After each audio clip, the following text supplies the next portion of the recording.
Ya hable el chairman del City Board of Canvasser, Attorney Stephen Roy Cañete, kay cerca 15% del mga polling precincts na syudad el iatormenta man transmit o imbya con el resulta del voto directamente para na canvassing center na konseho lokal después el hora del votación.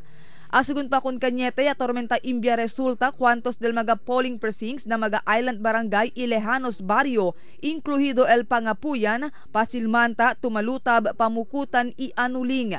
No hay según signal na lugar, rason si porke no hay pwede imbya resulta el mga Board of Election Inspector.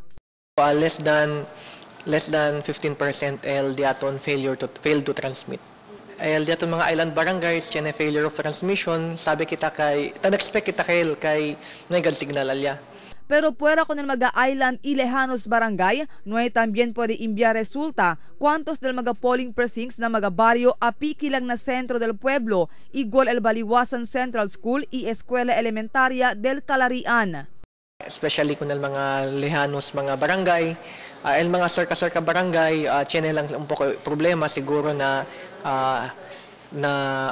SIM card provided by the machine, kay tiene mas mga SIM card entraw na machine, either Sun, Smart or Globe.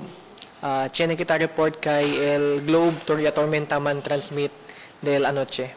Akal mga polling precincts ya tiene problema na imbiera del resulta, personalmente alang iasehatud el mga BEIs con el mga SD card del vote counting machine para na RCG o Reception and Custody Group del Commission on Election, iya entrega también el RCG con el SD card na Board of Canvasser y después mano-mano yaman upload con el resulta.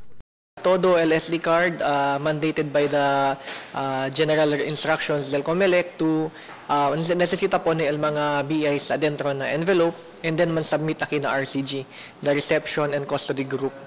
Asugun kun Cañete, antisipaya sila con este problema. Pero mediante con este habla si Cañete, kay bueno pa syempre el transmission del mga data. Balota. So and allowed kel and traukal na rules di aton.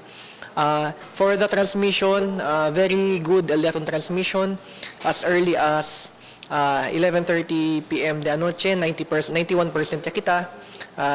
Ben bueno el diaton transmission ara. Fuera na problema de signal, mucho también del mga VCM o vote counting machine el yaman avería durante el eleksyon. Marifita Mayo, Dateline Zamboanga.